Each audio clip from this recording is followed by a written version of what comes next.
shipping across the world. అమ్మ సంక్రాంతి పండుగ శుభాకాంక్షలమ్మ.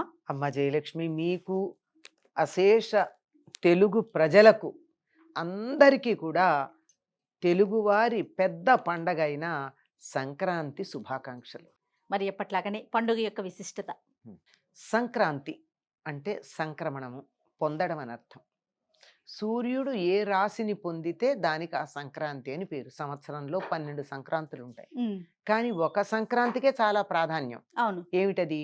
సూర్యుడు మకర మకర రాశిలో. రాశిలో ప్రవేశించేది. కారణం ఏమిటంటే దక్షిణాయనం వెళ్ళిపోయి ఉత్తరాయణం వస్తోంది. ఉత్తరాయణం అనేది పగటికి సంకేతం, దక్షిణాయనం అనేది రాత్రి. దేవతలకి రాత్రి పగలు ఉండేది. అంటే మనకు ఒక సంవత్సరం గడిస్తే దేవతలకు ఒక రోజు అవుతుంది. అవును. కనుక సూర్యోదయ సమయం అన్నది ఎప్పుడు ప్రాధాన్యాన్ని సంతరించుకుంటుంది కదమ్మా. వెలుగంటే ఇష్టం కదా. అవును.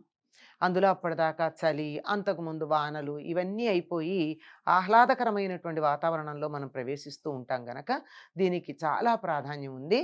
ఉత్తరాయణము, సూర్యుడు ఉత్తర దిశగా ప్రయాణం చేయడం అనేది ఒక విషయం అయితే, మన శరీరంలో ఉండేటటువంటి మన ఆత్మకి ఆత్మకారకుడు సూర్యుడు. అంటే ఒక జీవుడు సాధనాపరంగా ఉన్నత స్థితికి వెళ్ళడానికి తగినటువంటి కాలం ఉత్తర దిశగా, అంటే ఊర్ధ్వముఖంగా ప్రయాణం చేయడానికి అనుకూలించేటటువంటి సమయం ఉత్తరాయణం. అందువల్ల దానికి అంతటి ప్రాధాన్యం ఉందమ్మా. ఈ ఉత్తరాయణ పుణ్యకాలం ఈ రకంగా జ్యోతిశాస్త్రపరంగా, యోగశాస్త్రపరంగా ఇటువంటి ప్రాధాన్యం కలిగి ఉండడమే కాకుండా, ఇది పంటలన్నీ ఇంటికి వచ్చి అందరూ సంతోషంగా ఆనందంగా కడుపు నిండా తిని చేతి నిండా దానం చేసుకునేటంత కాలం అది. తినటమే కాదు, తినటమే కాదు, దానం కూడా. ఇప్పుడు పల్లెటూళ్ళల్లో చేత్తో ఇవ్వరమ్మా ధాన్యం. ఈ సమయంలో గనక ఎవరు ఇచ్చినా గానీ అనేక మంది వస్తారు. భిక్షాటన జీవనోపాధిగా కలిగిన వాళ్ళు చాలా మంది ఉన్నారు మనకి. దాన్ని కూడా జీవనోపాధిగా మనం అంగీకరించాం. ఏదో నూనె కావళ్ళ వాళ్ళు, జంగం దేవర్లు, హరిదాసులు, విప్ర వినోదులు, ఇలా ఎంతమంది ఉన్నారో చెప్పలేం. తుమ్మెద తుమ్మెద అని పాటలు పాడుతూ వచ్చేటటువంటి వాళ్ళు ఇంతమంది, కాశీ కావిళ్ళు, వీళ్ళందరికీ కూడా సంవత్సరంలో ఈ నెల రోజులే వాళ్ళు భిక్షాటన చేసి సంవత్సరానికి సరిపడినటువంటి సొమ్ముని ఏర్పాటు చేసుకుంటారు. మిగిలిన కాలాల్లో కాయ కష్టం చేసుకుంటారు. అటువంటిది ఎలా ఇస్తారు వాళ్ళకి దానాలు? ఇలా ఇవ్వరు, చాటలతో ఇస్తారు. మా చిన్నతనంలో అయితే మాకు కుంచాలు అడ్డలు ఉండేవి కదా. పిల్లలైతే సోల, అంతకన్నా మొయ్యలేరని చెప్పి, అందుకని ఆ కుంచాలతో కానీ లేకపోతే అడ్డ, అంటే 5 కిలోలు ఎంతో పడుతుంది అనుకుంటాను అది, దాంతో గాని తీసుకెళ్ళి ఇచ్చేవాళ్ళం వచ్చిన వాళ్ళకి. అలా రాసులు రాసులుగా ధాన్యం ఉంటే, పైగా వాళ్ళు నన్ను అడగడానికి కారణం ఉండేది. ఎందుకంటే చెయ్యి కొంచెం పెద్దది, తొందరగా ఇట్లా తీసి అట్లా వేయడానికి చెయ్యి అరచేయి. అందుకని ఇట్లా దోసిళ్లతో గాని, ఇలా ఒకసారి కదా ఇలా చాట పడితే వాళ్ళ జోలిలో పట్టకపోతే ఏం చేయాలి? దోసిలతో తీసి చాటల్లో పోయడం. అట్లా అనమాట. అట్లా ఇవ్వగలిగినంత, చేతి నిండా ఇవ్వగలిగినంత, కడుపు నిండా తినగలిగినంత, మనసు నిండా ఆనందించగలిగినంతటి సమయం ఇది. ఆనందం ఎందుకు అంటే, వానలు అయిపోయినాయి, చలి అయిపోయింది, ఇంకా ఎండలు రాలేదు, చాలా ఆహ్లాదకరంగా ఉండేటటువంటి వాతావరణం. అందుకని చాలా వేడుకగా జరుపుకునేది ఇది. ఈనాడు ఏం చేస్తారు అంటే, దీన్ని తప్పనిసరిగా కొత్త బియ్యం వస్తాయి. కొత్త బియ్యం అప్పుడే ఎక్కువ పశువులు ఈని పాలు బాగా ఉంటాయి, లేగంటి పాలు ఉంటాయి బాగా. లేగంటి పాలతో బాగుంటుంది పరమాన్నం. పెరుగు కూడా రుచిగా ఉంటుంది, ఆరోగ్యం కాదు కానీ. వెన్న, నెయ్యి తరిపి పాలలో వచ్చిన రుచికి తేగంటి పాలే. కనుక లేగంటి పాలు వేసి, కొత్త బియ్యం వేసి, కొత్త బెల్లంతో పరమాన్నం వండి దేవుడికి నైవేద్యం పెడతారు. ఇలా పాలు పొంగితే దీన్నే పొంగల్ అంటూ ఉంటారు తమిళ. అంటే ఆ పొంగడానికే దానికి ప్రాధాన్యం. మనం కూడా పాలు పొంగిస్తాం. ఈ పాలు పొంగించుకుంటూ ఈ పొంగలి తయారు చేసి బొమ్మలకి నైవేద్యం పెట్టడం, ఆ తర్వాత ఇంట్లో లక్ష్మీనారాయణ పూజ చేసి దేవుడికి నైవేద్యం పెట్టడం. తప్పనిసరిగా కట్టె పొంగలి, ఈ పాలతో చేసిన పొంగలి, 2 పొంగళ్ళు ఈ సమయంలో నివేదన చేస్తాం ప్రధానంగా.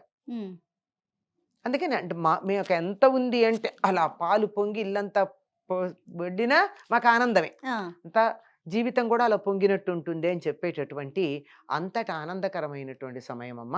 అది తమ విభవం కొద్దీ ఒక్కొక్కళ్ళు ఈ సంక్రాంతి పండుగను చాలా గొప్పగా చేసుకుంటారు. తప్పనిసరిగా తెలుగు ప్రాంతాలలో ఆడపిల్లలందరూ పుట్టిళ్ళకి వస్తారు. అవును. కొత్త అల్లుళ్ళు అయితే రాకపోతే అదొక పెద్ద దోషం కింద లెక్క. కొత్త అల్లుడు రాలేదా అండి అని అదొక పెద్ద ఏదో జరిగింది అన్నంతగా ఉంటుంది అనమాట. చాలా పిల్లలు పెద్దవాళ్ళు అయితే కూడా ఆడపిల్లలు తప్పనిసరిగా పుట్టింటికి వెళ్ళేటటువంటి కాలం. పల్లెటూళ్ళు ఈ మధ్య కాలంలో అంతా పట్టణాలకు వలస వెళ్ళిపోయి ఈశ్రోమని ఉంటున్నా సంక్రాంతి సమయానికి మాత్రం పల్లెటూళ్ళు ఇప్పటికి కూడా కళకళ్ళాడుతూనే ఉన్నాయి. ఎందుకంటే పిల్లలందరూ పెడతారు. ఒక పక్కన పచ్చని చేమంతి పూలు, బంతి పూలు, ఎర్రని మిరప్పళ్ళు, బంగారు రంగులో వరి కోసి ధాన్యపు రాసులు, పచ్చగా ఎక్కడ పడితే అక్కడ చెట్లు చిగిర్చి ఇంకా ఆకులు ఒడిలిపోకుండా ఉన్నటువంటి వాతావరణం, అద్భుతంగా ఉండేటటువంటి వాతావరణం.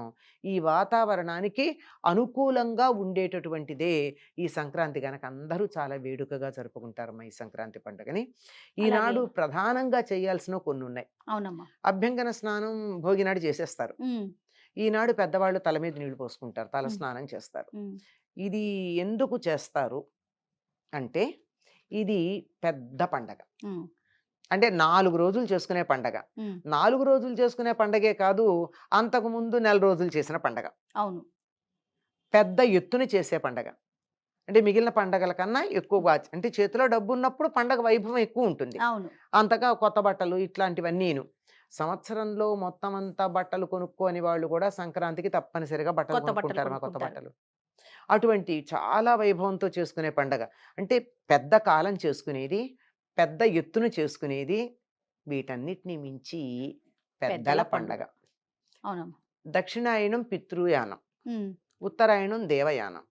ఈ రోజుతో దక్షిణాయనం భోగినాడు పూర్తయిపోయింది, సంక్రాంతితో దేవయానం మొదలవుతూ ఉంది. అందుకని పితృదేవతలు తిరిగి వెడుతూ ఉంటారు కదా, వెళ్ళేటప్పుడు మళ్ళీ క్షేమంగా వెళ్ళమని, అంటే సుఖంగా వెళ్ళి మళ్ళీ వచ్చే ఏడాది వచ్చి తమను అనుగ్రహించమని పితృదేవతలను ఆరాధిస్తారు. ఆ పితృదేవతలే పెద్దలుగా మనకు చెప్తూ ఉంటారు. పెద్దలు అని చెప్పింది చాలా విషయాల్లో పితృదేవతలకు సంబంధించింది. పితృదేవతల అనుగ్రహం గనక లేకపోయినట్టయితే అసలు ఈ జీవితంలో ఏ సుఖశాంతులు ఉండవమ్మా. చాలా మంది దేవతలను పూజించాలనుకుంటారు, కానీ అంతకన్నా ప్రధానం పితృదేవతలు. అంతే. కనుక వారికి తర్పణాలు ఇస్తారు సంప్రదాయం తెలిసినటువంటి వాళ్ళు. ఈ సందర్భంలో తర్పణాలు ఇస్తారు, పెద్దలకి తర్పణాలు ఇవ్వడం. ఆ తరువాత ఆనాడు గారెలు వండడం, అది కూడా పితృదేవతలకు సంబంధించింది. పైగా దానాలు చేస్తారు. పితృదేవతలకు సంబంధించినటువంటిది దానాలన్నీ వస్త్రదానం, నువ్వుల దానం. ఈ నువ్వుల దానం చాలామంది ఈ నువ్వుల దానం పట్టేటటువంటి బ్రాహ్మణులు ఉంటే వాళ్ళు ఇస్తారు. అలా లేకపోయినా చేసే పద్ధతి ఒకటి మనకి మహారాష్ట్ర ప్రాంతం నుంచి ఉంది. ఏమిటంటే నువ్వులతో రకరకాలైనటువంటి తీపి పదార్థాలు చేసి అందరికీ పంచుతారు. మీకు తెలుసు కదా, ఆ తిల్లని ఇప్పుడు మనకి తెల్లని ఒకటి దొరుకుతాయి పంచదారతో ఉండేది, తిల్లే దాని పేరు. అవి దాంట్లో లోపల ప్రధానంగా ఉండేది ఈ నువ్వులు రుబ్బి చేస్తారో ఏదో మొత్తానికి. అది నువ్వుతో చేసినటువంటి నువ్వుండలు, తర్వాత అరిసెల మీద కూడా నువ్వులు అద్ది, ఇలాంటివన్నీ నువ్వులు ప్రధానంగా ఉండేటట్టుగా వాడతారు.